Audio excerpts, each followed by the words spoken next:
Hello friends, ఇప్పుడు మా గ్రామంలో వెలిసిన 300 సంవత్సరం కాలం నాటి దేవాలయం చూద్దాం రండి.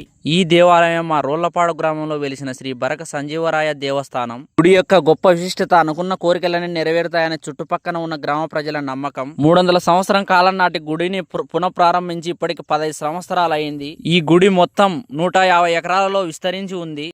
శ్రీ బరక సంజీవరాయ దేవస్థానం ప్రారంభించినందుకు ప్రతి సంవత్సరం వార్షికోత్సవం ఫిబ్రవరిలో జరుగుతుంది. ఈ పాత గుడిని కొత్త గుడిగా మార్చడానికి రోళ్లపాడు గ్రామానికి చెందిన శ్రీ పేరెడ్డి సంజీవరెడ్డి గారి ఆధ్వర్యంలో గ్రామ ప్రజల సహకారంతో సుమారు 3 కోట్లకు పైగా ఖర్చు అయ్యాయంట. ప్రతి వార్షికోత్సవం రోజున ఎద్దుల బండుల పందాలు, పొట్టేళ్ల పందాలు, భజన, ఆర్కెస్ట్రా అంటూ రకరకాల కార్యక్రమాలు చేపడతారు. ఇక్కడ పూజల అనంతరం సాయంత్రం రథోత్సవం ఉంటుంది. రథోత్సవానికి చుట్టుపక్కల గ్రామ ప్రజలు దాదాపు 10,000 మందికి పైగా జనాలు కలుస్తారన్న. ఇక్కడ ఒక్క వార్షికోత్సవం రోజున మాత్రమే కాదు, ప్రతి అమావాస్యకు ఇక్కడ పూజలు జరుగుతాయి. అమావాస్య రోజున సుమారు 3,000కు పైగా జనాలు కలుస్తారు.